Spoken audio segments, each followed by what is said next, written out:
she is a evil person who just killed someone, and in like the 10 minutes between that episode and now, you're like, oh, she's sad and lonely and she needs human comfort.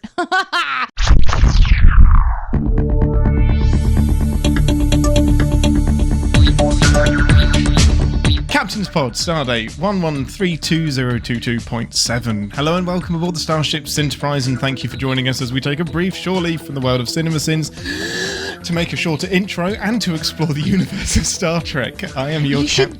You should breathe. I am your captain, Ian Whittington, and with me, as always, is our prosperous ambassador, Deneé Hughes. Prosperous, you say? Prosperous, as in live long and prosperous. Oh, How are you doing? I like it. I'm good. How are you? How are the captain's responsibilities treating you this week? Heavy way the responsibilities of the captain. You may never know what it's like to wake up with the responsibility of one person on your shoulders and a podcast which sees literally tens of people. I was going to say, in your imagination, your ship just has one ambassador. It's just me and you. We're so fucked. Yes. But there isn't... I'm going to talk about this now. I'll either put it in the outtakes or something. But there is an episode where Beverly is like, she thinks she's losing her mind because people keep disappearing. So she's like going around the ship and like Worf will have disappeared and Picard's just like, who's Worf? Like Worf never existed. Riker will disappear and he's just like, I've never had a first officer. It doesn't happen. And eventually it is just them two. And she's just like, look, where are all the people? Like, there are thousands of rooms on this ship and there is just me and you. What happens? And Picard's just like, never needed a crew before. Like, what's your problem? And it turns out that she's in like this pocket universe that's like, it's chucking people out of it and it's all like imaginary. But as people disappear, it's as if they never existed. But you would love it and hate it because like the anxiety she goes through, nobody believes her. Oh, and I hate that. It's but it's fun. Oh, so the pain fun. Of that. When you know something and you're just watching. Everyone around you is like, nope, you're wrong. Eventually you have to just walk away because it's impossible to convince people of what you see or what you think sometimes. And when those signs are clear, you don't, it's just useless. Can you imagine being strapped on a ship and that happened? Yep. Good. And she's like, what if we bump into Romulans? And he's just like, well, we just kind of deal with it. The two of us? So that's the universe that we're in for Captain's Pod. You're the captain. Yep. It's just the two of us. And I'm walking around like, but we have room for more. Let's bring some people in here. I'm excited for the outtakes. Spoiler alert. Albie will make an appearance in the outtakes, at least his name. His name and some WhatsApp pings and me questioning my friendship. We now know that Albie is the Deanna Troi of Ian's friend group. Yes, he absolutely is. Like he is the calming voice. Now, that doesn't mean he gets cut out of every scene because like if you look at the deleted scenes to The Next Generation, Troi is in all of them. Like if they had something on the chopping block, it was always her. It is disturbing how often that is the case. But Albie's the exact opposite of that. He is a beautiful person. Yeah, but it's interesting because he's already been deleted from this episode because I was like, let's have him on as a guest. No! I have become the thing I have fought so hard to not become. Oh my goodness, I am the destroyer. No. Right, this week we are looking at season 1, episode 6 of Picard, which is The Impossible Box.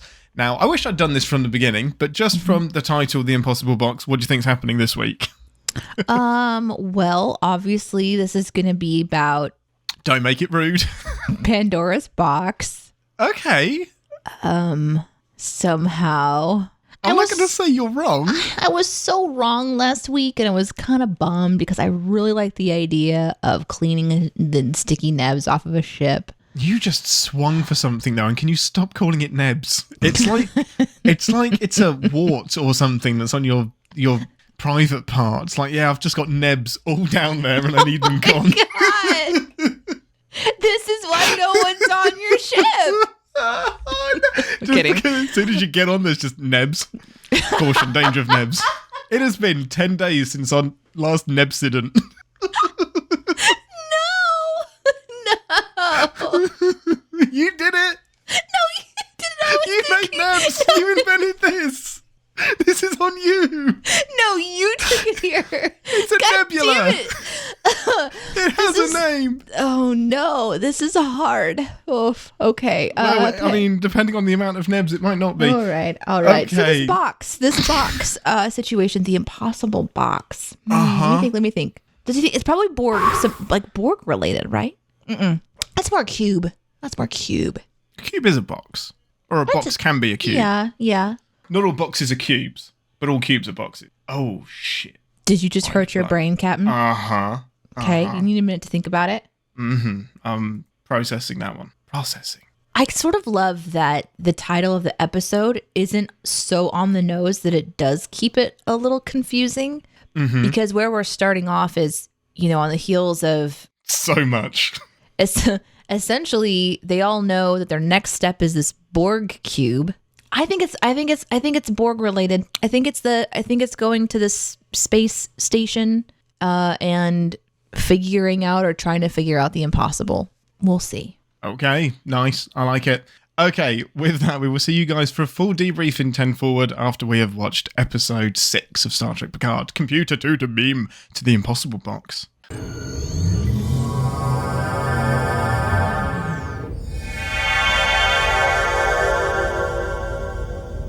Welcome to 10 Forward, the part of the show where we grab a drink from the replicator and share our immediate thoughts and feelings on the episode we just watched. Ambassador, what's your beverage of choice? So immediate. I'm drinking water and instant coffee. That was a weird thing to specify, that there was... I mean, if you said instant coffee, nobody thought you were just eating the granules. No, I mean, I'm drinking. Did I say eating? No, you said drinking instant coffee and water. Yeah, I was like, the water's assumed. Those are my two beverages. I have water and instant coffee. What's your problem? Two different beverages. I thought you were specifying that there was water. Anyway, right. We have just watched The Impossible Box, where Picard and the crew of the La Sirena hunt down Soji to the Borg Cube. Raffi manages to do some shenanigans and get them on board. Picard has to face the demons of his past, and Narek believes he has found a way to dig into the information that he needs from Soji, who begins to discover her memories aren't what they seem. Oh, this is my favorite episode so far. Is it? Yes. Yes. Oh, I'm so happy. Tell me why. I think it's because it's so centralized and focused. We've had a lot of leading up to, and this really feels like, okay, finally, Picard has Soji in hand, and Soji is activated, and Elnor is kicking ass, and everyone seems to be kind of more centrally in their characters here. Raffi has her moment. Like, everyone sort of has what they're doing, and I don't think we needed this much to understand that they're in their roles. Maybe the show thought that we needed this much before seeing this episode. I don't agree with that. I think we could have had this episode on like episode 3 and we'd be like good to go. But they're obviously trying to do some pretty major world building in the previous episodes with all the other things that are happening, and that's fine. But like, this was fun. This was a fun one. Now, yeah, it's really, I totally agree. It's a really good way of putting it. Everybody's kind of playing to their roles. So Picard is dealing with the stuff we've been begging to see him deal with, i.e. being Locutus and being a Borg. Raffi is deep in her trauma. Rios is the only one that's at a bit of a loose end, but he has a little bit to do by being the charming captain that's thoughtful, but we'll get to how thoughtful he actually was being. And Soji, it can be frustrating with these mystery shows you just want to scream at them like, think about it, just think and get to the bottom of the problem. And a lot of that comes to a resolution in this, which is really fun. So yeah, the episode opens up with Soji having a nightmare and being in bed with Narek. And this is a memory that this is a dream that she doesn't know if it's a memory or not. She doesn't know if it's completely invented. And Narek is inspired that her dreams may be the way to get to information, because in theory, androids shouldn't dream, which means they should be there for a reason. It's a program. It's some program that's running, or it's some blip. And to think that she is like the epitome of the perfect synth, I tend to think that it's probably a program, which is really interesting. Like maybe it's designed to be like a honing, where maybe as she activates and on her own, she could like go into this program and find information, but here she's not activated. Somebody is pushing for the information. So yeah, I suspect it would be there for like a honing beacon. Yeah, that's kind of that's my assumption. Well. Yeah, because it kind of relates back to Data and how he first discovered dreams. So it was like season 5 or 6 or something, and he accidentally starts dreaming because he gets zapped by the warp core. And he was always intended to be able to dream, but only when he'd evolved to a point where his programming then accessed that. So it's definitely how these type of androids are built. So I love that nod back to how Data discovered dreaming, and that she's being pushed into this dream that should have happened more naturally. So yeah, through forced Romulan meditative walks. Oh my God, let's jump onto that. So Narek is doing into it, huh? Okay. Well, I mean, it's kind of the next logical bit if we follow this train of thought. Yep. Narek thinks that this dream program has to mean something more, and it's the way to get the information. So we'll skip over the more incesty sister stuff. Once again, like every scene, his sister is just like, I'm going to take over, but I won't. So Narek pulls out his kind of last-ditch effort to get the information that he needs, which is... Do you think it's a last-ditch? Yeah, I think he truly believes that he's got to get answers now, or his sister is going to take this away from him. Right. Okay. Yeah. I feel like this episode did a really good job of showing him as the puzzle master. Mm-hmm. Like this was a really good episode for Narc to kind of show more of his approach, that he cares about the puzzle more than the person. Mm-hmm. And it's almost that the loss of the puzzle or the solving of the puzzle is the big kind of like bummer for him. Like he's savoring it. And those characters are always interesting. Yeah. Yeah. But you're right. It's kind of like it's more like he has to push now. He doesn't have time to keep going at like her pace. He's under a time crunch. So he kind of pushes for this narrative and kind of gives her questions in her mind and kind of makes her begin to look around her world a little bit more to discover that she's only 37 months old. Yeah. So he's super forward with some of those questions. Like just was this dream a memory, or was it just invented? And it's like and he goes on about the phone call. It's just like, yeah, no, your phone calls only last for 70 seconds. So he really accelerates the plan. And I agree. I think he would like to sit in the puzzle longer and study her more and get more information. Like, he probably could have got here quicker, but he's going to lose some knowledge because of it. Whereas the sister just wants the location of the planet. Yeah, if he had it his way, he'd be having sex with his favorite puzzle forever. Know? It's great. That's awesome. Go Narek, you creep. But yeah, this leads to another ritual bit of Romulan stuff, the Zal Mat. Nothing we've ever heard of before, so don't worry. Completely made up for Picard. And it's like a guided dream thing to try and get to the information that he needs. I like the concept of this because I think guided meditation is really powerful. And it's a big thing in Star Trek that comes up like a lot. The Vulcans do it. It pops up in Voyager a few times. I've had guided meditation change my world for the positive at multiple points in my life. I don't do it regularly. Like it wasn't something where I added it to my daily routine or my regular mental health routine or anything like that. But I have had such positive experiences with a few guided meditative moments that these kinds of things in movies or shows, I immediately am like, oh, cool, So seeing this one was interesting for me. I felt like it was rushed, but then of course, who wants to sit with an actual guided meditation happening in front of you on Star Trek? It's just not going to happen. So no. I understand why, it was rushed, but she's kind of walking into these different turns of this board. and each one represents like the next motion in the story of mind.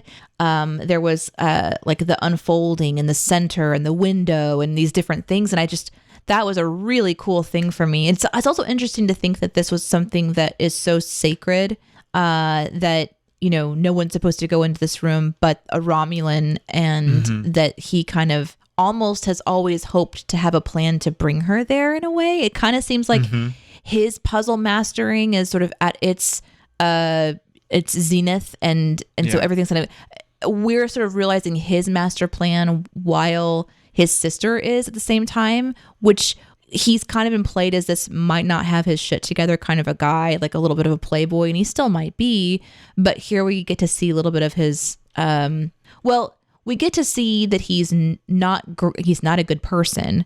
And I think up until this moment, there's like, oh, but maybe he's actually in love with her, and like he'll let her go. Maybe he'll choose love over the puzzle or whatever, the Romulans.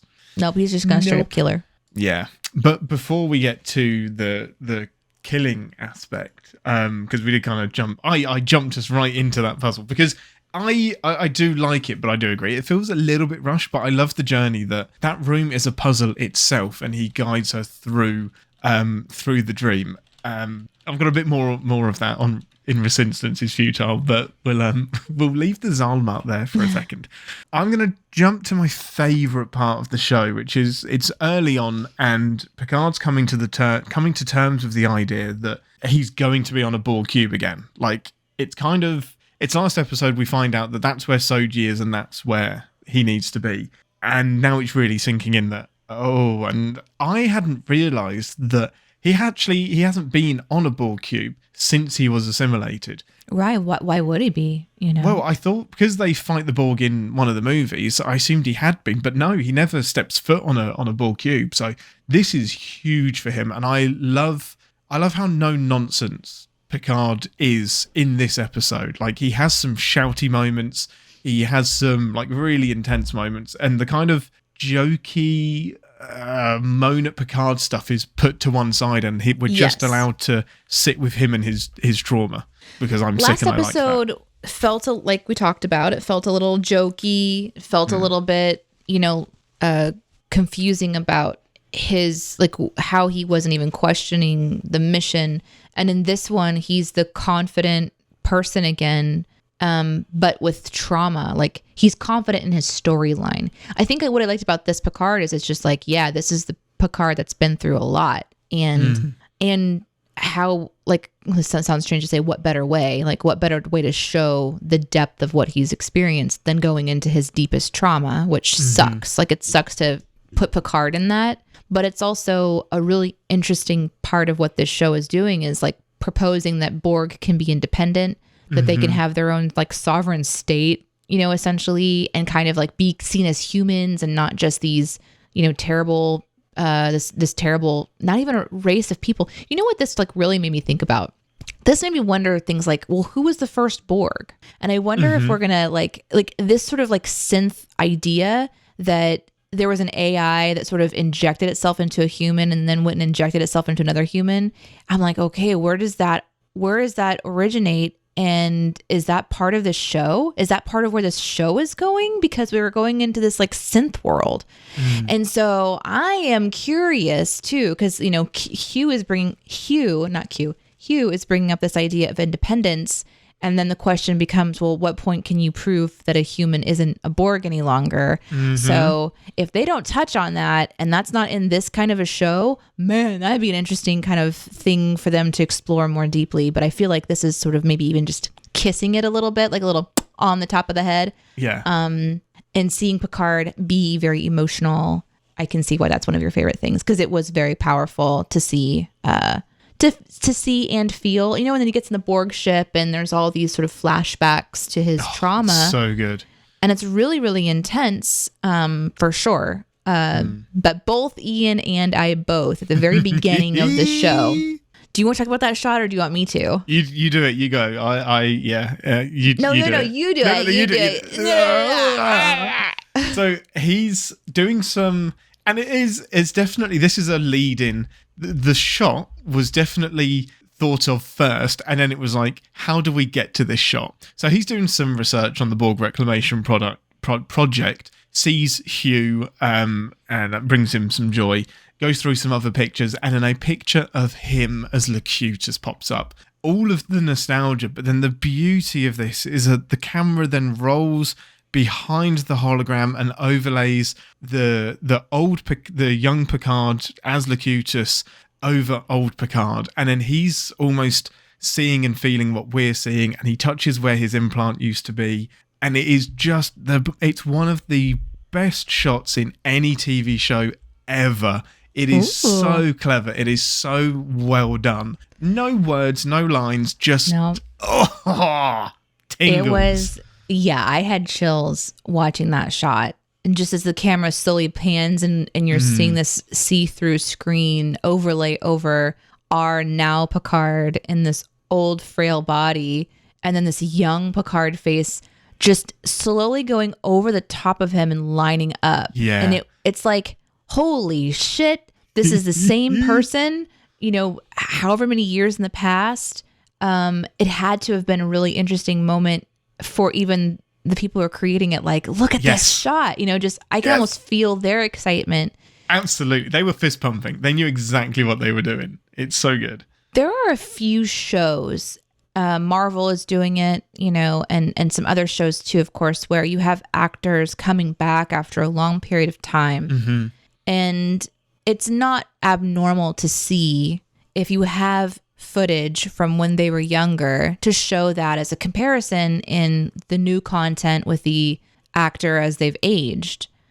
But to do it this way, where there's an overlay, was so unique. And it's a testament to it's something that film and TV get to do the longer that film and TV exist, is we have old footage that we then can go back and look at and see this new person. But to be able to take it, make it see-through, overlay it over, someone in a moment where there's like this reflection. There's just so much history in that one frame. There's so much to think about, not just Picard as Borg, but Picard as youth, and also the show and how much it's done. It was really powerful. I loved it. And that moment that they take from Locutus on the view screen of the Enterprise, that is after he's destroyed like 30 starships. He has murdered a ton of people. I am curious why they it's a little bit of like a shift, and maybe I should save it for ReSINstance's Futile, because it's just like it's a quick thing, like how did he get to his picture so quickly? But again, the pace of this episode, kind of moving through some of the details, I don't mind at all. This is the perfect time to do it. This is when you do it. Yeah, this is when you want to get to the good stuff and you want to have your Borg Cube moment. And this one was a lot of fun. Yeah, if you're going to gloss over some stuff, this is the time to do it, for the sake of keeping the pace going. Now, obviously, he gets onto the Borg Cube, has his flashbacks, and is grabbed by two Borg. And obviously, you're going to assume the worst is, oh, fuck, I'm going to get assimilated. But then from across the bridge comes Hugh. Now, I know this isn't going to have the same impact, because you'll have seen it at some point, but don't remember Hugh. But this was so amazing. Like, just them meeting and interacting again. And I was fully expecting Hugh to be like, yes, I owe you things, Picard, but I'm in a position of influence now. I can't do another person shouting at Picard and saying, how dare you come here for help? But he's just like, no, I'm in. I will do whatever you need me to do. I will help you. And it was just a layer of bullshit removed, that it was just, he's going to help his mentor. He's going to help the man that rescued him from the Borg. You know what the show doesn't need more of is more characters reminding us of how Picard has failed, and we should question helping him. And so to have that character show up for the Picard that we love, that did good things, and that is something to be considered besides his mistakes that, everybody has, and sure, they have impact, but the show's kind of hit us over the head with that enough that I needed that burst of, I'm all in for Picard. And Rafi does it in this episode too. She goes all in for Picard again and ruins a friendship for it too. So we still have people doing things for Picard and Elnor does this episode as well. You know, he jumps in. So everyone's kind of like rallying for Picard. And I still don't think that they understand why they're there. Like, have they in the off-screen time explained and debriefed what he is doing? I know that most of them kind of get it. I don't think Rios cares. To be honest. No, Rios just wants paid, right? Yeah. But it is a really good point that regardless of all of the shouting, everyone is there. So Rios is there because Captain Picard is a legend and he wants to be a part of that. Yeah. Raffi is still there and he's getting paid. Raffi is still there supporting him. Hugh's just there to go to bat. 7 of 9, questionable. But everyone on the ship right now, is there for him. They are, and they've done, and maybe this is part of why we should be appreciative of the previous episodes not being skipped. Like for Raffi, for example, we know she's not there because she wants to be. Mm-hmm. She's there because she's hit the end of her line. She doesn't have any choices. She's got nowhere else to go. So she's kind of like, you know what? Back to drugs, back to just running my life into the ground. And that includes, you know, completely burning out relationships at Starfleet that I have because who cares any longer? Agnes is there because she's obviously got her own agenda, and is using Picard for her own agenda. So there's it's a different way of assembling a crew. And maybe we did need some episodes to remind us of that, because if we had skipped to this episode earlier and seen it, and had fun on the Borg Cube and kind of followed more closely Soji's story, more like got there quicker, they would have to do a little bit more building of the crew's motivations in kind of like flashbacks in a way, where instead they sort of built them in before. And maybe there's something to be said about making us wait a little bit longer for it. It's the double-edged sword of these 10 episode seasons is you have to do the character building, but by definition they're fast-paced because you've only got 10 hours to tell a story as opposed to 26. Yeah. So there are some swings and roundabouts to it. But the Picard and Hugh hug wasn't scripted. Really? It wasn't scripted. Like, oh, that makes me want to watch that again. Oh, you can. So knowing it this time, you can see Patrick Stewart's surprise. He like audibly goes, "Oh!" And the actor just hugs him, just like jumps on him. He said it just felt right in the moment, and I hugged him, and it was amazing. Oh, that's cool. Yeah, that's really such cool. A great moment. I love that actor as well. He's so good. Well, and that's got to be fun too, because you are, as an actor, you know you're about to go back and have a legendary experience, right? So, it's like if there's a moment for me to experience the thrill of being back together with this actor on this set with this crew in this world, this is the moment, and to kind of allow yourself the chance to to take liberties. I just went back and watched the scene in the background. Patrick Stewart's exuberant smile as he's being hugged is really beautiful. Sweet. That's really sweet. It's such a sweet moment. I love it. It was, man, if there was one thing in this series that was going to bring me to tears, it's that. It was such a sweet moment. There's such a power in redemption. Yes. And when you have been victimized by Borg, and then all of a sudden you're thought to be dark like Borg, and then you have to break away, and you still have the trauma of Borg, and your humanity doesn't come back fully. It's a lot. And so as you're watching it, you think that the exuberance is like, oh my God, a brother, like you understand me. Yeah. And so to know that that wasn't scripted is really cool, because it was actually the raw emotion of the excitement of seeing each other. So that's really cool. I really like gorgeous. That. Thanks for telling me that. That's fucking cool. Yeah, I had a feeling that would tick your boxes. One last thing on the Borg part. I forgot to, when you mention it, it's one of my favourite things that Hugh talks about is defining the XBs. So it's this fascinating thing that the Borg, as in an individual Borg, they did the murdering, the assimilating, they cause a lot of pain, but it's the collective that is causing them to do it. It's the Queen, and there's just the one evil person, which is the Borg Queen and whatever she is. All of the individuals are as much victims as the people they're attacking. So when they become liberated and reclaimed again, they're hated because they physically did the things that they did, but they had no control over it. So turning them into victims as opposed to the enemy is a hard thing for the universe to reconcile, but for themselves as well. It's so I would have a series dealing with the XBs and how they reincorporate into society if they can. Are they just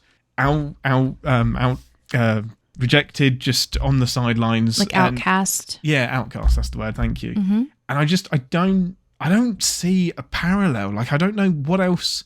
Maybe like asylum seekers would be the closest thing we have, but that's even more senseless because you don't know that they've done anything wrong. You know the Borg did. You know that these people have assimilated people. Right. But it's a fascinating thing to explore.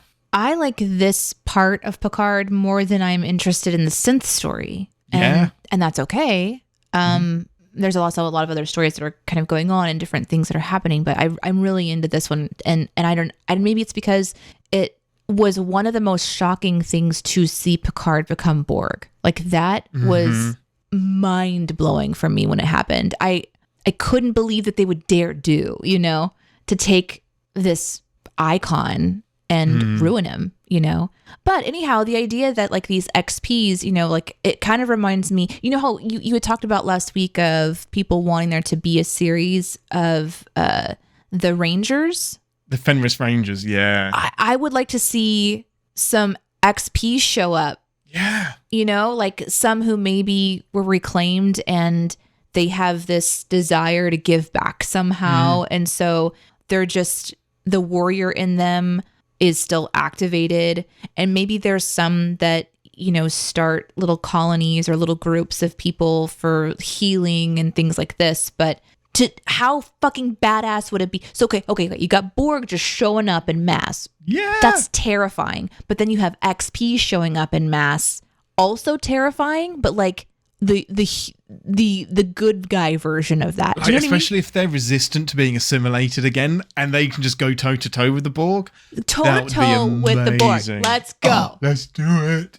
The only problem at the minute is that they are confined to the artifact. Sure. They're not allowed to leave. But yeah, away around that. Yeah. Next show, we've got new seasons. There's maybe other shows that come out. Like, this is a huge thing that you can mine for content, I think. This is where I want Star Trek to be. Like, I know Discovery is doing stuff, but we're going a bit off tangent, but I love it. Discovery is doing stuff before Captain Kirk.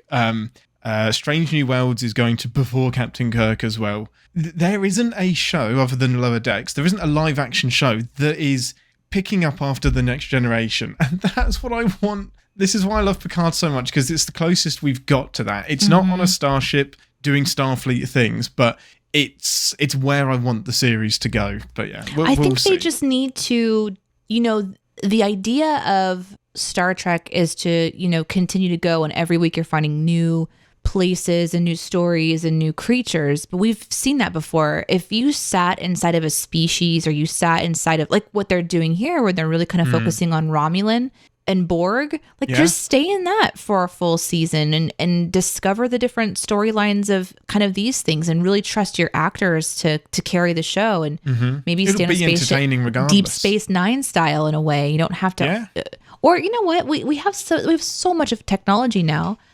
You could still do a little bit of space travel. You could do a little bit of it all. But keep it centered to learning about, like, it doesn't have to be everything. It doesn't have to be last episode. That matches modern television as well, where each series has an arc and it has a something that gets resolved by the end. But we have Romulans, Borg, and we have Synthol going on in this one. So there's just a lot. So let's keep watching. I'm curious, but yeah, this one was really cool. Okay, what else happened? I'm so glad. So we've got Agnes. We see a little bit of Agnes's struggle, which I think is dealt with quite. I really liked how earnest it was, and how she's I just feel hollow, hopeless, lonely, and it vaguely rears into, you think, is Rios taking advantage? But then he backs way off, and he's just like, look, just tell me how you're feeling, let's just talk. And then just the acknowledgement that a bit of human comfort is, maybe it's not smart, and maybe it won't last long, but right now, I think she's dealing with like her own immortality, her own mortality as well, and like, maybe I don't make it to the end of this trip, and how can I live with myself? She just murdered someone. I don't care if she's feeling lonely and sad.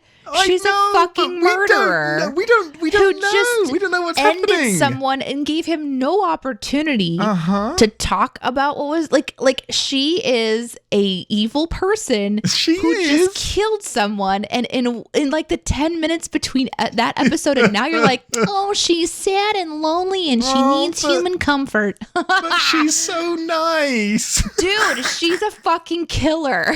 But she's so nice with it. Oh my god. Wow. I like Agnes. I still like Agnes. I know she's fucked up, but yeah.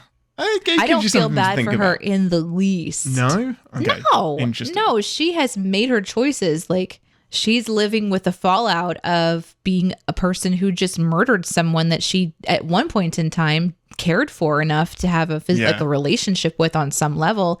And even if she feels like she's killed someone that was very, very dark and evil, there's still choices to make. Like, she never talked to him about it. She wasn't like, hey, I was part of the secret society accidentally. I saw some stuff about the rest of them, or I saw some things that they showed me about, the rest of them, which I'm assuming is this homeworld situation, and your part in it. And so we've decided you have to die, and I'm going to kill you now. Like, there wasn't even, a moment there. So whatever experience she's going through, I like Agnes. Maybe she deserves it. She is one of my favorite characters, but I don't feel bad for her. Like, no, I guess it's interesting to see someone struggle with their choices who might have at one time been someone who would have never done that. But she's not that person anymore because she did it. She did it. I stand corrected. I suddenly feel bad for justifying a murderer. I got a bit stuck in the fiction of it all, and she's actually a bad person. She's got so curly hair, and she's just got these. Look at her blonde ringlets. Yeah. Well, let's wrap around. I can't get this one wrong, surely. Let's wrap around into Soji. So Soji, her world just falls apart in this. When Narek says that there's something squiffy going on with your communications with your mother, she tries to keep herself awake. Obviously can't because it's in her programming. Wakes up and then goes to town on her belongings and discovers that everything she owns is only 37 months old, including a childhood toy and a necklace that she's had for what she thinks is much longer. And that pushes her over the edge, leads her back to Narek. What did you think about when she was kind of unraveling her own mystery? I was confused at first because I wasn't sure what the device was doing. It took me a second to be like, oh, it's reading like the atoms of how long the substance that the picture is made of is. And I'm like, wait. Really speedy carbon dating. I get it. Yeah. And then I thought that was pretty clever. I felt bad for her. It was interesting to watch, and it's a good reminder of, who she actually is in this moment, because we learned that she hasn't been activated. Now we're seeing what happens. And I also was excited because I'm like, here we go. Come on, robot girl, let's do this thing. And so, I got really curious how she was going to escape the death chamber after, she fully wakes up and her confusion leads to her, confiding in Narek about her mom and how old she is and, all this stuff. So she's confiding in this person that she thinks that she loves, despite reservation. And then, it made sense to me that she did that. Everything made sense to me as to how we kind of get into the chamber. And then she busts through the floor, which was pretty badass as well. Like, we get to see this activated android, and like that kind of dramatic moment when she stands up and looks through the glass of the door and then just jumps through the stories and starts to try to escape. So I love the pacing on that as well, because I wasn't convinced she was going to survive. I was like, Picard's fucked it. We're going to lose another android. And so now it gets what he wants out of her, which is the location of her home planet, which is, or at least clues. Clues to where it will be. And if there's any other androids, likely that's where they're going to be. That's the big point is that when he gets that information, it's dead time. He quite mercilessly and happily attempts to kill her. Any hopes or thoughts you had about him really caring are out the window. He's definitely committed to his sister and to whatever the Romulans are planning to do. We finally get Picard and Soji together, and I'm glad we did. I'm glad the pacing behind it stopped another complicated conversation of, how do you know who I am? And why should I trust you? Why should I believe you? Having that urgency means, well, I either go with Picard or I fight off a Borg ship full of Romulans. I'm going to go with Picard. I thought that how they finally came together, which honestly relieved that I really enjoyed the scene, because this is a big, big moment. This is one that I hope that they had a lot of thought, into. This feels like really intentional, and I don't know if they made it up on the fly, but I like how they met. I agree it needed to be that faster pace of, we have an emergency, come with me now. And he's holding out this necklace, and she's like, there's enough signs here that I'm going to go with this person because I don't have any other options. And I just punched through metal. I don't know what's going on. I just punched through mental. If I had to, I could crush this old man. I will go with you. Exactly. Yeah, exactly. He's not a threat here. Getting off of the Borg ship was also interesting to me. I mean, we have a little bit of a, like, Elnor comes to save the day magically. How did he get there? How did Elnor get there? How did he transport off? Yeah. And then find them on this, whatever. That aside, that's very sinful. I didn't even write that down for my ReSINstance is futile, so that's just a bonus. That aside, showing like this sort of queen chamber and this technology that allows you to teleport or to beam away, for a long while. That was interesting too. Like, what a MacGuffin, but is it a MacGuffin? It's 100% a MacGuffin. However, it's funny how, for me, it's an acceptable MacGuffin because, and it's so petty, it's a technology we've seen before. So it appears in Voyager. So in season 1 or 2 of Voyager, they bump into the species that Hugh names. And there's this big episode where they're tempted to steal this technology and use it to transport the ship home and to get home. And eventually they decide, we can't steal it. It's not right. So the spatial trajector, it was just a nice nod to Voyager. But so then like the Borg did that, and that makes sense for what the Borg would do. Exactly. So what it also tells us is that the Borg have expanded to that part of the Delta Quadrant as well. So the Borg are still going. They are still assimilating. Not only that, but now they have the technology to send their queen away. Yes, exactly. But this is how she keeps surviving, which is really interesting. So I was in, and I'm glad that they, instead of inventing some new technology, they went to the time of, you know what, I bet there's something there. Yeah, let's just do it. I really thought it made sense. And it's also interesting too to split the party, right? So we finally have a moment where they're kind of coming together. We have this cohesive story happening. We're like, oh, look, everyone's kind of found their roles. And then everybody splits apart. Split the party. So we've got Hugh and Elnor together. We have the crew left on the ship together, and then we have Picard and Soji together.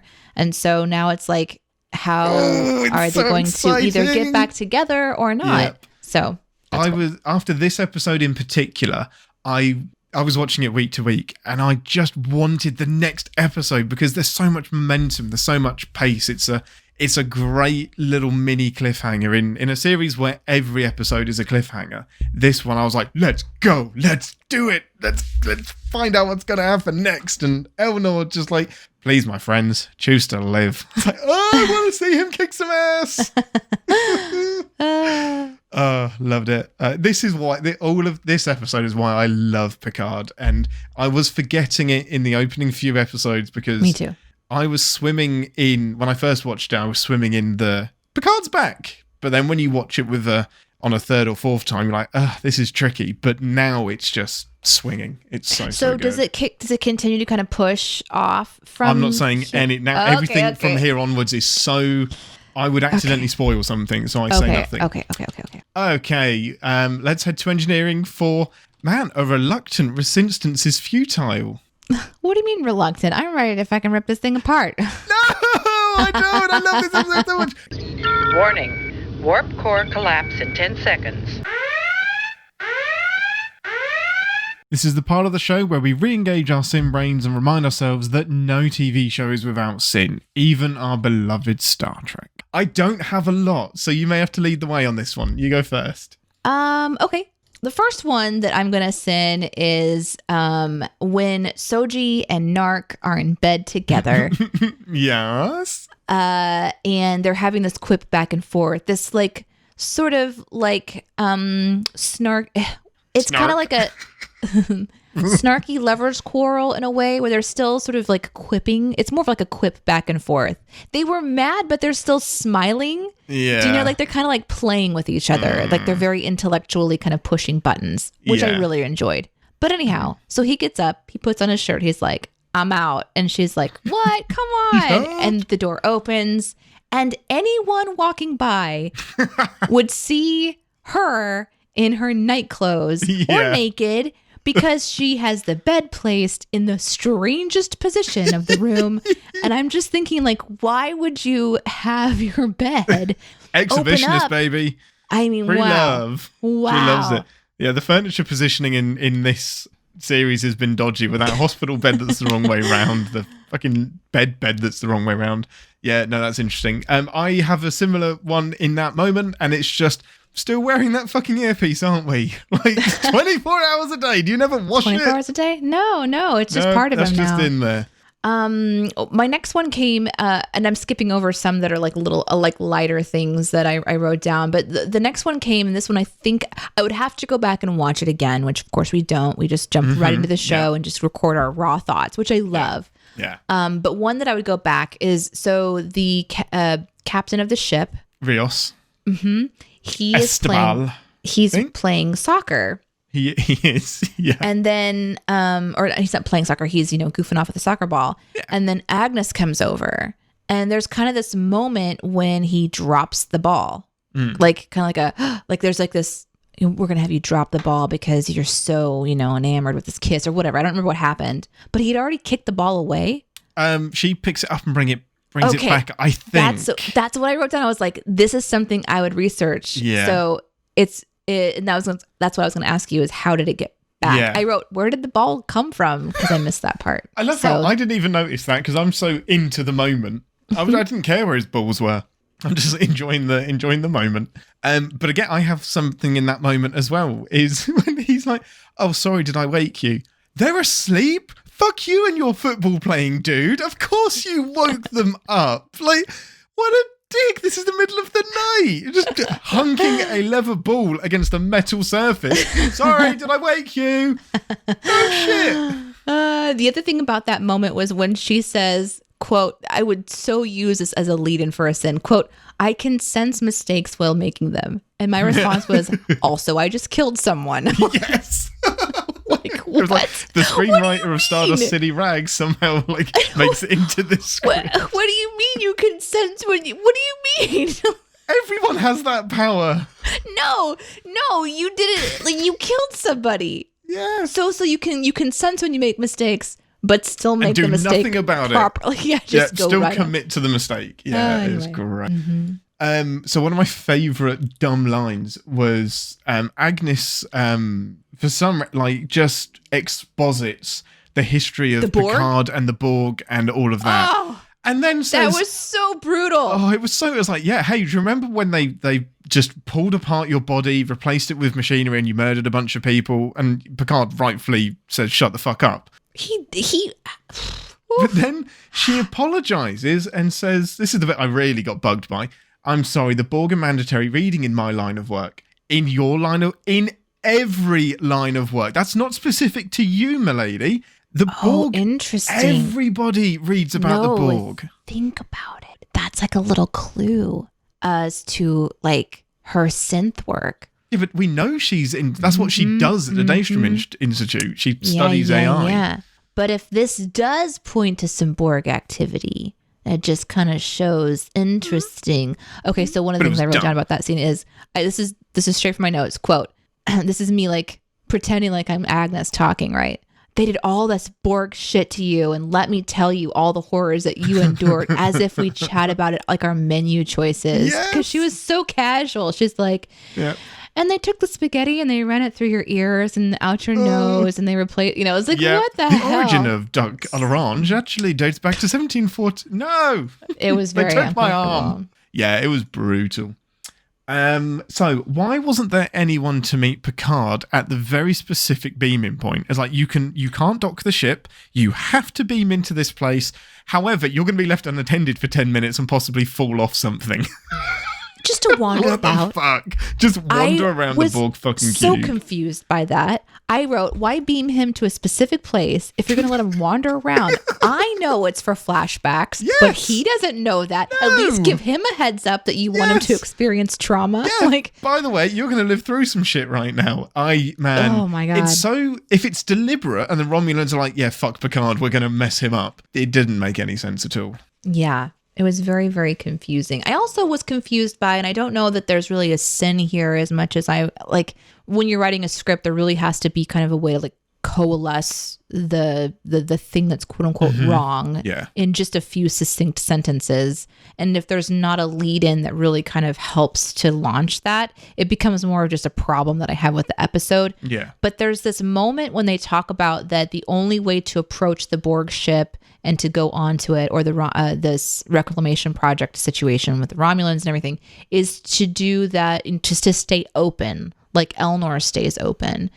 But that's and I guess the purpose of that is to say that we have to tell the Federation what we're doing directly and honestly instead of trying to lie about it. And I think maybe that's what they were going for, but that getting there was a little bit confusing to me because Rafi does essentially just say the truth. She's just like, we're already here. We're going to go in. This is going to be a problem for you. And she kind of like, this is going to be a diplomatic incident, or you help us out. Or, yeah. But I just couldn't understand if that's exactly, is that the way that they talk about, like to be openly manipulative like that? I don't know. It was confusing to me as to how they got there. I get it. Like, and there's a bit of MacGuffinry there as well, where we need to get Picard on the Borg Cube. Let's not worry about it too much. There's no way we can sneak him on, so we're going to have to go legit. So you have to bend a little bit. Yeah.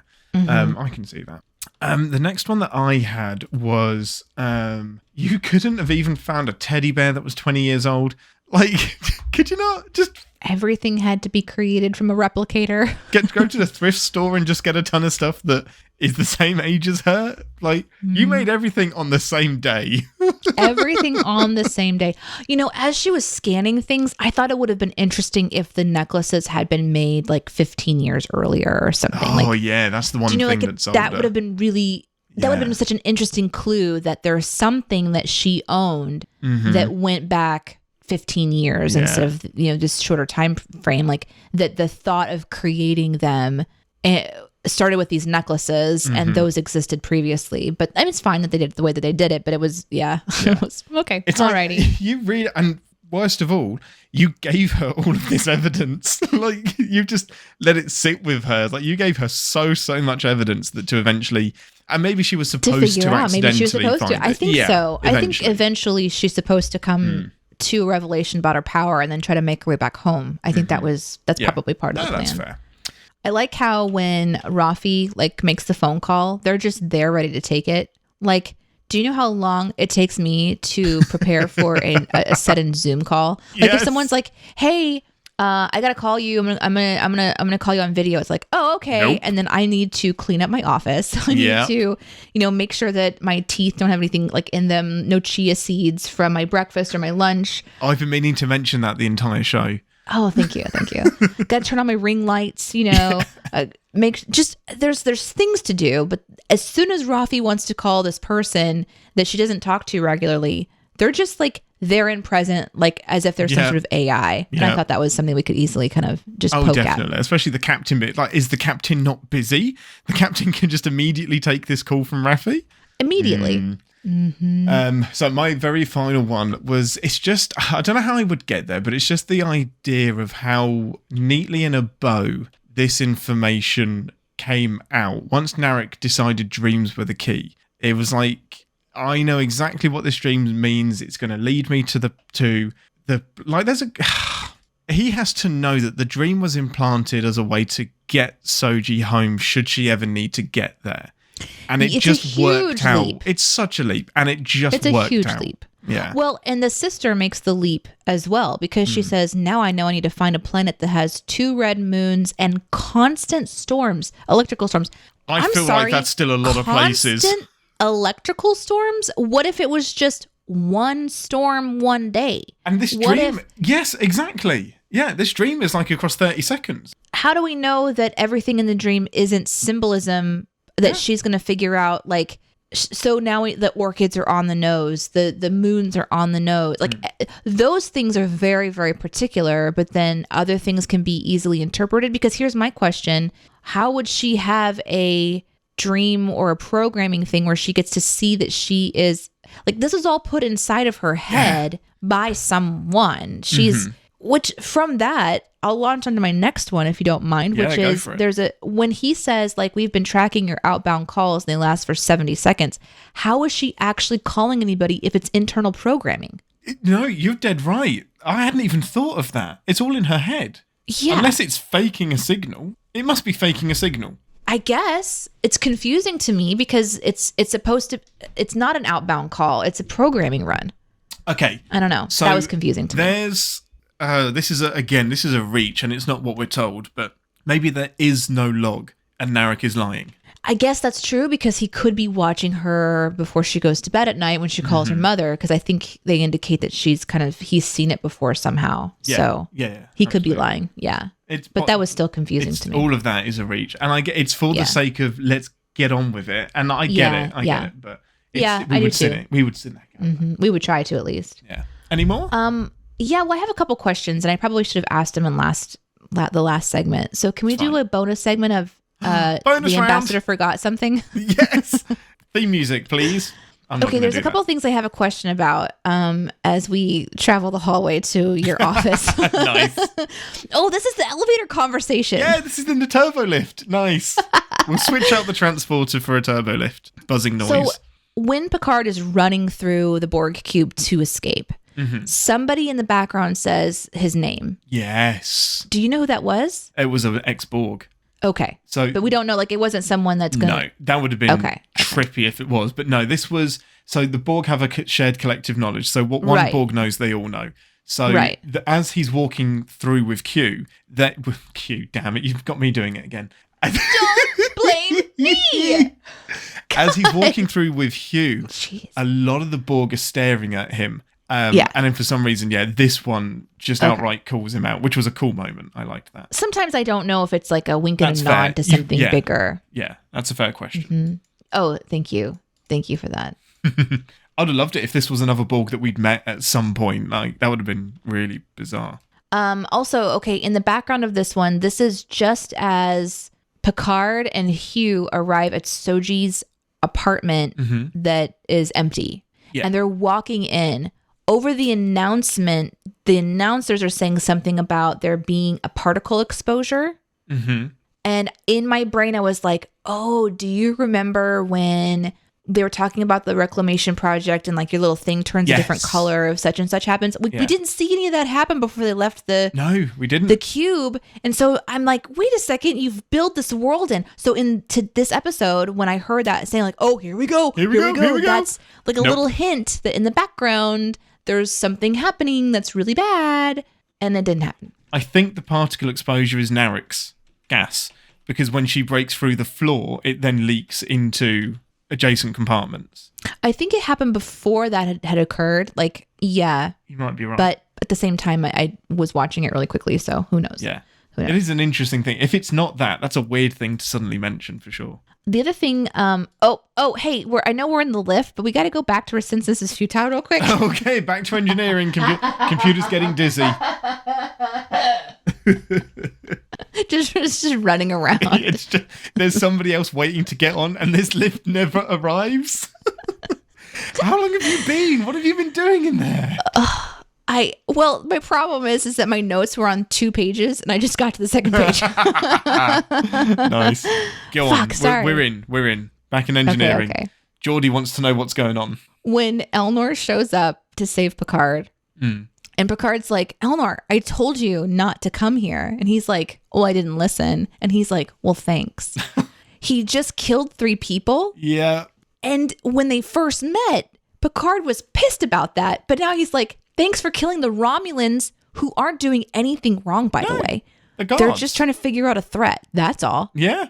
100%. It wasn't stop or we're going to murder you. It's stop. Also, what are you teaching this kid when he's like, yeah, no, I didn't listen to you. Thanks. Good. Well done for not listening. the episode ends with "Please, my friends, choose to live," which sounds cool, but when you remember that there's 3 dead bodies at his feet, it's just like, but they could have chosen. They could have backed off. He didn't give him a chance.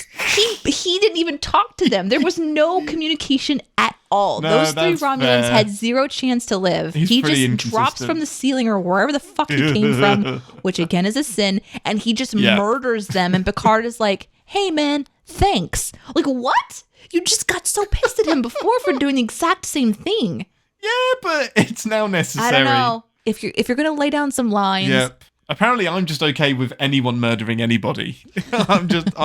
Don't get me wrong. It's cool, but it's like, wait, you're breaking your own shit here. For sure. Yeah. Another thing that I was really bothered by is the fact that this Zalwat thing happens in a room that apparently you can't tell who's in the room. And I'm pretty sure that would have been something that would have been discussed with, like, there's no way that the people wouldn't know that was, like, there's this room that you go in and you can ping out of existence. So the reason How is that allowed? The reason I buy that is that Hugh and the Reclamation Project don't own or control the cube. They have a portion of it where they do their things. The Romulans and the Tal Shiar control the cube. They own the rest of it? They own the rest of it. So if they want to put a dampening field somewhere, they will do. Yeah. Okay. But it took me a couple goes to get that, because I thought that Hugh was in command of everything, but no, it's the Tal Shiar. Yeah. Gotcha. All right. Well, then that's fine. Good. Thank you. Can we get back on the turbo lift now? I'm going to go potty again, so I'll be right back. Okay, we'll have a detour. To the ready room. Welcome to the Captain's Ready Room, where we hear our ambassador's predictions for the rest of the season and bask in her Q-like glory if anything she has previously predicted has come true. Now, where I said that we should do the next episode, what's going to happen in the prediction section, we actually can, because the next episode is called Nepenthe, and my main question is, what is Nepenthe? Why is this planet important to Picard? Why is he going there? And you have nothing to base this on. It is just a wild stab in the dark of why is he going to this place? Okay, well, the interesting thing about, like, for me is I didn't think that he was choosing to go there. I would assume that he would have to go where it was convenient. Oh, no, he picked the place. Yeah, he picked the location. Okay. Well, then it has to be because someone on his past crew is there. Like, he's going somewhere where he knows somebody that would do anything for him. And if that's not number one, then I'm going to be fucking pissed. You're going to be mad. We're going to have an angry, mutineering ambassador. If he's going to go anywhere that he can go with just like the walking through a little portal thingy and know that he's safe and know that Soji's safe and it's not number one, I don't know who else it would be. I guess anyone else on the crew would be fine too. Like maybe it's Geordi. Let's see, who else could it be? I mean, Beverly could work because she would be like medical and could maybe like just look over Soji and see if she's okay. We know he can't go to Data. It hurts. I forgot he was dead until this show started. It's just like what happened in WandaVision. Yeah, when Vision was there, and I thought I was like, oh God, he's alive. God, and I forgot that he died. And then whenever he was really dead, I was so sad. Okay, great prediction. It is so logged. Did you have anything else that jumped out about? I think I've only got one other question. Anything else that adjusted any of your predictions or where you think it's going next? Well, I was wrong about Rafi, setting Picard up last episode. And so that was a little bit of a bummer because, I like to be right. Yeah. No, I think the main one here is that they hit on the rest of them a couple of times. And I noted that there's still this reveal about what the rest of them means, because I think we have this idea in mind that there's only two, like super synths, and one of them is dead and one of them is now with Picard. But there's obviously more going on there somehow. And the super secret Romulan police are looking for homeworld of the synths, and now they have their lead.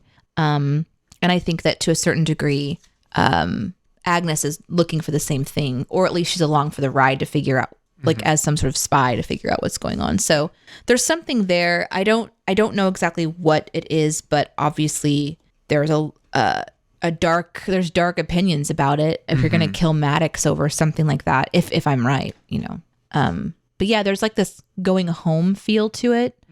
And so I kind of envision that they're going to sort of come onto this home world and get to see this synth situation, this civilization, this existence, this place. And Rafi's going to have her moment when she gets to kind of be like, I was right all along. And, like they're going to have that thing. And maybe that's where the battle takes place, where we've got the Rangers showing up. And wouldn't it be cool if the XP showed up too? Yeah. I don't know that they will, but I want them to. Again, we're just writing Star Trek stories as we go here. We're getting good at this. Listen, last week we started with torture. This week we started with the horror show. Anything is possible, okay? Anything can happen. Anything can happen. Anything can happen. Right, let's do a quick 6 degrees of Trekkeration. Hit me with it. It's a slimy gherkin. Slimy gherkin. Okay. So, slimy gherkin. Oh, I have to set the timer. Okay, set. Wait, what? What timer? Shit. There's a timer now. Okay, so an American gherkin is a pickle. And in Rick and Morty, Rick is turned into a pickle. Rick and Morty is loosely based on Back to the Future. Wait, didn't you do Back to the Future last time? Probably. No, I didn't. No, I didn't. Loosely based on Back to the Future. Okay. And in Back to the Future, they... Don't you only have one? This is like second to last. So I did... 6. Oh, 6. You got... Yeah, this so is the, I went to Pickle first, then I went to Rick and Morty. Pickle, which is what I'm saying gherkin. Gherkin, yeah. Gherkin is a pickle. You're using one of your jumps to be... I'll use one of my jumps. That's fine. Yep. Okay, so you got... An American gherkin is a pickle. Okay. That goes to Rick and Morty with Pickle Rick. Okay. Yeah. Rick and Morty is based on Back to the Future. Okay. Back to the Future 3 is set in the Wild West. Okay. And Worf's son Alexander, his favourite genre of holodeck program is Westerns. Ooh, you got there with one to spare you. One to spare, you cheeky minx. Slimy gherkin. We lost slime. Oh, That's we lost okay. slimy. We did lost slimy. I'm sorry. That's okay. That's okay. I have a correction and an apology to make for the first 6 degrees of Trekkeration that we did. Why? Or the second one. It was about the sock and the salt water and whatnot. Now, Edgar from Men in Black wasn't drinking salt water. He was drinking sugar water. So I failed. Oh, so no. Unless you want to redact it to a sugar sock. Oh, no. You failed. And I think it was okay. Lolly or JCD that called me out. It may have been Lolly. That's okay. It's fine. Okay. It happens. It's difficult to do. That was so much fun. Absolutely loved it. So glad that you liked that episode. I've got high hopes for the next 4. But yeah, thank you everyone for listening. It's something I haven't prepared from me.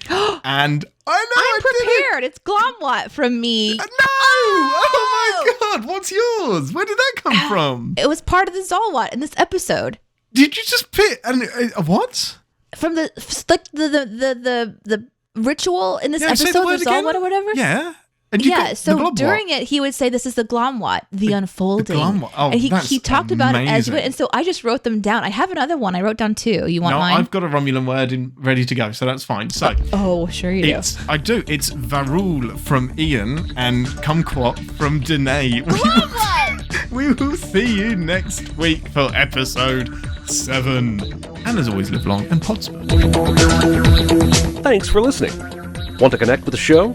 Our hailing frequencies are always open through CaptainsPod@CinemaSins.com. Like, comment, and subscribe on your podcast player of choice, and be sure to visit CinemaSins.com. Okay, we need to start getting some reviews on Apple Podcasts. When we get to I don't know how many reviews do we have to have before we watch a bonus one. Let's give 100 you guys some reviews. That's a way for us to gauge if you guys are enjoying this too. Obviously, we love seeing our downloads every week going up a little bit at a time. So we know you guys must be telling your friends about it, and we appreciate that. But one of the best ways to give feedback is, you telling us. And besides an email, which you can always email us if you want to, those public reviews are huge. So yeah, if you guys are liking what we're doing, we'll consider adding some bonus stuff in there for sure. And I'm all for watching Next Generation, specifically like some of the big episodes and revisiting that those. would be the way to do it. Oh my God. That sounds like so much fun. Or like you said, we talked about earlier, and you might put it in the outtakes, I'm not sure. So apologies if this is something that just sounds completely out of left field, but like the Deanna Troy's scenes were cut. Like if we could watch those, I've never seen those before. So that would be really interesting for me. Oh yeah, no, we can definitely, I have access to them. So yeah, we can definitely watch that. Thank you, Captain, for permission to potty. You, potty or party? Yes. Good. We're going to party and then potty? Every party is a party. Every party is a party. Oh my. I'm just a little black rain cloud hovering over the honey tree. Hi, I'm Deneé, and welcome to my new podcast. It's starting right here in the middle of Aaron's podcast. No, I mean Ian's podcast. Actions speak louder than words. Actions speak louder. In fact, sometimes that's not right to do.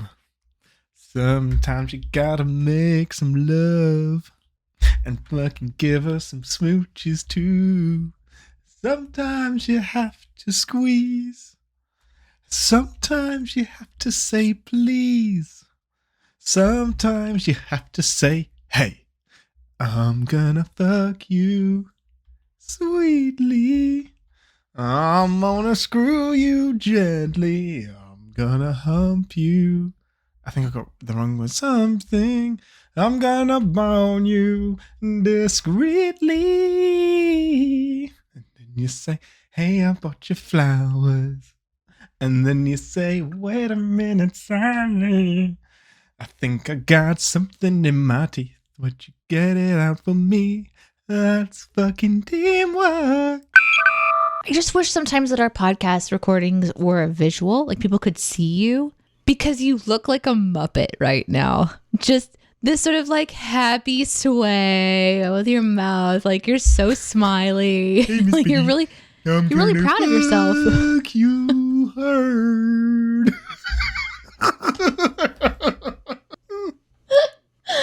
Oh no. Tenacious D as sung by Kermit the Frog. Are you ready to watch? Are you ready to go? Yeah, let's start recording so that we can do some outtakes and stuff. You are recording, aren't you? No, did you want me to? Yes, you are recording. I know you are. No. Don't fuck with me. No, because we were still eating, remember? No, you're recording. I know you're recording. Because you wouldn't talk to me like this if you weren't recording. What do you mean? You wouldn't tell me about your day. We don't talk unless it's on a podcast. Okay, you're right. It's the only way we interact. That's right. Is it work related? Okay, fine. I'll talk to you. We'll do it. Do you think anybody is enjoying the show so No, far? not a single person. I'm not. Me either. Is this the last one then? Yeah. Are we finally done? This is why I'm eating Okay. quiche during the episode, because it doesn't matter. I like that we're starting our show together today, both eating. I know. As if this is going to be like, these are the worst kind of outtakes where it's just like, how are you? People love to hear people eat food. So, and this is something that happens on my stream on Twitch, because I get hungry and I need to snack, but I'm still in the game. So I'm like at the microphone and I'm just snacking on things. And so I have to kind of like figure out, do you guys really want to hear me eat a chip this close? And they're like, yes. Which, by the way, sounds Don't do it. I'm cutting it out. When are we going to start playing D&D again? Okay, well, let's talk about this. Are we trying to put a bow on your space campaign? Oh my god! Which I think the Star Trek audience would love to hear about, by the way, because it's space related. Mm-hmm. So just as I took a mouthful of quiche, I can't understand why you're still eating. You're like, are you ready to record a podcast? And then you just like start eating. I'll fix it in post. It's fine. You can't fix audio of you eating food in post. You just re-record it. Oh my god! So the D&D campaign. This is the first time I DM'd a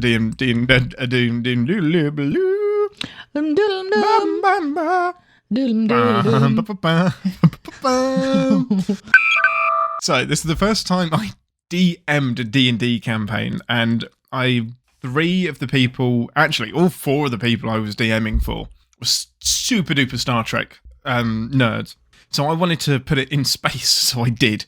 And there's not like an official rule set for D&D in space. There's like other games that put you there, but they were all familiar with the rules of D&D, so I wanted to stick it in that framework. So I surprised them. I put them in like a dungeon that had like puzzles and stuff to get through, and eventually they get through to the very, very end. And the windows, they find a button, they open, like these windows appear from the sides of the final room that they're in, and it's revealed that they are in space, and they are in orbit, and they're on a space station. And then, eventually Deneé joined the campaign as well, and we moved to... A little special guest appearance, and we should mention that is when the campaign came to a grinding halt. It's when scheduling... It's because I joined. Yeah, she just ruined the momentum. No, scheduling became tricky for everybody. It was when I was working 2 jobs at a time, it was a tricky biscuit to organise. But yeah, it was so much fun. Also, though, it was me. I'm surprised CinemaSins is still standing, actually. When I join things, they just like implode. Yeah, they tend to fall apart. It's not true. That's not true. That's not true. But it is in a way true sometimes. But yeah, it then moved to like a casino in space. So it was kind of like Deep Space Nine, but in D&D. So much fun. So yeah, I really want to wrap that up when we can actually do so. That'll be a lot of fun. I'm afraid that when we start playing again, I'm not going to remember anything about anything, though. No, me neither. I've got the whole universe to remember. You've just got one character. I don't know where my NPCs are. They've all wandered off. Interesting. We're going to do like a little time swipe, and we're going to be like, nobody remembers what happened, and you wake up and you're in a forest. That would be a really good idea. Thank you. Like, what if they all woke up and like 6 months had passed, and everything they were afraid of happened, and they have to find a way to go back in time to fix it? That would be a great way to explain the time jump. Listen. As somebody who has run a campaign who introduced time travel, it's time consuming. I would recommend being prepared for a lot of bullshittery. No, I'm just going to do it. See what happens. Wing it. I understand more than ever about, writing as you go for shows and stuff once you begin DMing a campaign, because you really just have to kind of keep it every time you react to what the players are doing, and you try to introduce like stuff that makes sense into your world. It's a trip. It's a trip. I love DMing. The thing is, everything becomes canon. As soon as it's something a character has said, you've got to try and remember that and make notes. And if you want to do the callbacks and the consistent stuff, it is a lot of work. But man, it is so rewarding. I wish I had like a co-DM in a way. Somebody who could help. I want to play. I want to be a player. No. I don't want a co-DM. No. It doesn't have to be. It doesn't have to be. But like how Danny Carr is for Critical Role. A lore master. Just people that are kind of like dedicated to the story too, and sort of like helping to create, whatever. Anyway, yeah, but totally that's just a fun little home campaign. That's not even for an audience. If I was going to do a campaign for an audience, I really feel like I would need help. Cause it would be a lot more than I could manage by myself. I'm pretty sure. If we did a CinemaSins one, I'm there for it. I'll be a lore master. Oh my god. We have ideas for that, you and I, don't we? We certainly do. Happy birthday to me. It's not my birthday.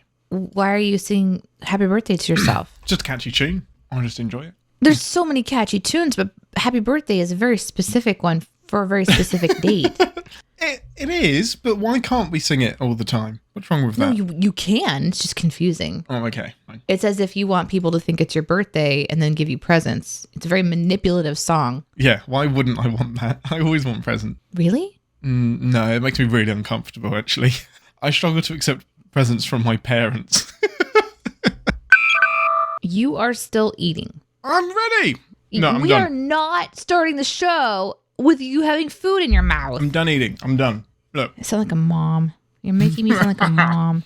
Last week, you blamed me for so much stuff that you did last week, so this week I'm going to do the same. Getting the names wrong? You do. Which is fine. Oh, the look on your face. I feel like our show is just going to be you and I barbing at each other. Just, like... Mm-hmm. It seems to be the most popular parts at the minute. So we are popular. Yeah, we're popular with a very small subset of people that enjoy two people from across the world arguing with each other. Mm-hmm. Like an old married couple about Star Trek. Yeah. Mm-hmm. Yeah, we've got that nailed, definitely. We should just rename the title of the podcast. What, two not married people argue as if they were? Yes. Nice. I feel like you and I need to have like a deep conversation, like sit down, like a council type thing. Okay.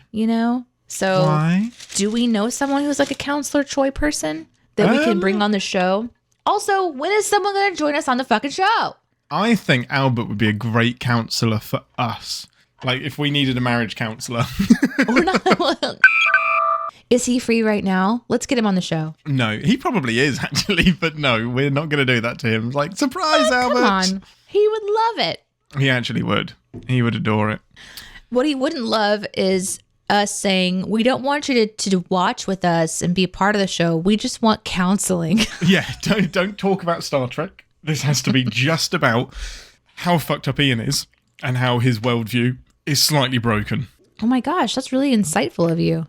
Well, I didn't say it was right. You didn't have to agree quite so quickly. You could have easily said, no, Ian, you're not a total loser. We really do need counseling. I'm messaging Albie. No, Yep. he will. Albie, He'll jump on.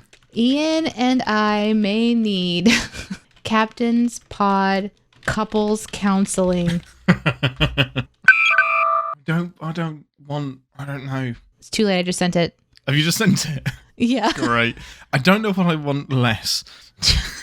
The therapy or the coupling? No. Oh, no, you don't. The problem is that you don't know if you want to be coupled with me. Yeah, God, I think that's the problem. I don't think this therapy's going to work. We're going to be working towards a different goal. Oh, no. Okay, we should call Albie so he can counsel us. What, right now? Yeah, we should call him and have like a little counsel session and then we can record our show. Do it. You're the one that has to call him. Why? Because you know his phone number. How have you been messaging him if you don't know his phone number? That's a good point. It's a good point. He just messaged me. Oh my God. Oh no. What did he say? My God. He just said, stop being a butt. God damn it. You were right. He didn't I knew it. The second I said it. Like, he's just going to take your side. Bing. Stop being a butt. Mother front door. Oh my God. Wow. Right. Is he coming or Who? Albie? Albie thinks that Worf is a better person for the situation. One time he messaged me and he said that he missed seeing my face. And I feel that like nice? that is a slur on me for not keeping us D&Ding together, because Albert was one of the D&D group. But you guys can meet up. It doesn't have to be for D&D.